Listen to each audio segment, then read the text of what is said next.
Hello everyone, welcome to the pre secure for the 5th September 2024।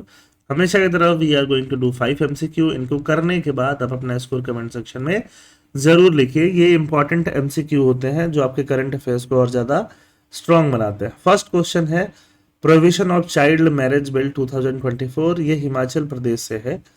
The bill increases the minimum marriageable age for women from 18 to 21। Minimum marriageable age for women जो है वो 18 से 21 कर दिया इस bill ने, तो ये बिल्कुल सही है। The under the bill the definition of child is change to include anyone who has not completed 21 year of age regardless of gender. मतलब चाहे मेल हो चाहे फीमेल हो, अगर उसने 21 ईयर ऑफ एज कंप्लीट नहीं किया है तो उसको चाइल्ड की तरह कंसिडर किया जाएगा। ये भी सही है। The bill reduces the period for filing a petition to annul a marriage from 2 years to 5 years for individual who were minor at the time of marriage। कोई इंडिविजुअल जो माइनर था टाइम ऑफ मैरिज पे, है ना, तो वो अपने शादी को एनल कर सकता है, मतलब नल एंड वाइड कर सकता है। पहले ये 2 इयर्स था, अब ये 5 इयर्स था, तो रिड्यूसेस कैसे होगा फिर? तो ये इंक्रीज कर रहा है। तो ये स्टेटमेंट सेल्फ कॉन्ट्राडिक्टरी है, तो थर्ड स्टेटमेंट गलत है। The bill introduces a provision ensuring that its provision override all other existing law।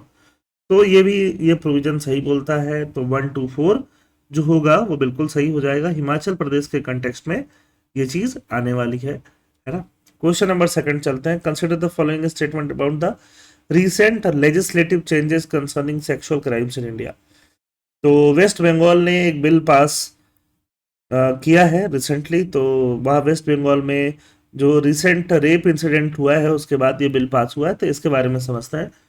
Waste Bengal assembly recently pass the Aparajita women and child bill, है ना, 2024, introducing the death penalty for several types of sexual offenses. सही है। Bill amends the Bharatiya Nyaya Sanhita to include the death penalty for rape, gang rape, repeated offenses among other crimes. ठीक है, देखते हैं। The justice J S. Verma committee recommend the introduction of death penalty for rape in all cases to serve as a deterrent. तो ये वाला statement गलत है। Justice J S. Verma committee ने डेथ पेनाल्टी को रिकमेंड नहीं किया हुआ था, तो जहां जहां 3 है आप उसको स्ट्रक डाउन कर सकते हो, ये चला गया।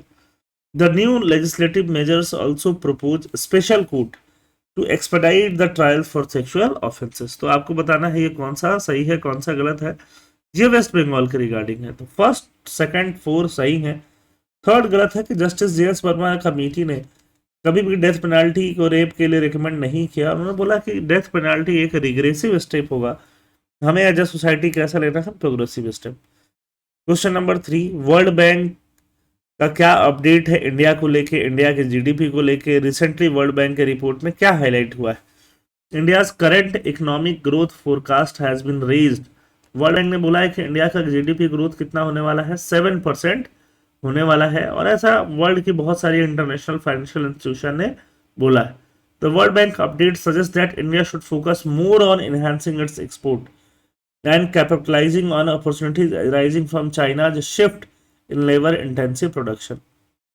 हमें ज़्यादा से ज़्यादा एक्सपोर्ट कैपेबिलिटीज़ को यूटिलाइज करना चाहिए, और चाइना का जो कैपेबिलिटीज़ है, चाइना के वजह से जो अपॉर्चुनिटी क्रिएट हो रहा है, चाइना के शिफ्ट की वजह से, उस अपॉर्चुनिटी को हमें हार्नेस करना चाहिए। तो ये भी बिल्कुल सही बात। The bank acknowledges the production linked incentive. Production linked incentive किसको बोलते हैं? PLI स्कीम में generate sufficient activity to engage India's young workforce. Bank acknowledge करता है कि PLI स्कीम जो है वो सफिशिएंट वर्कफोर्स जो है वो जनरेट कर सकता है, तो ये बात गलत है।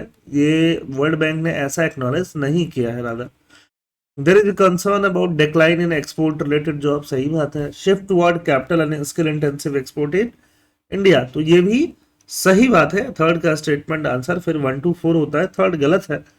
World Bank notes that while schemes like production linked incentive are helpful, they may not generate the scale of activity needed to fully engage India's young workforce। Question number 4 क्या है?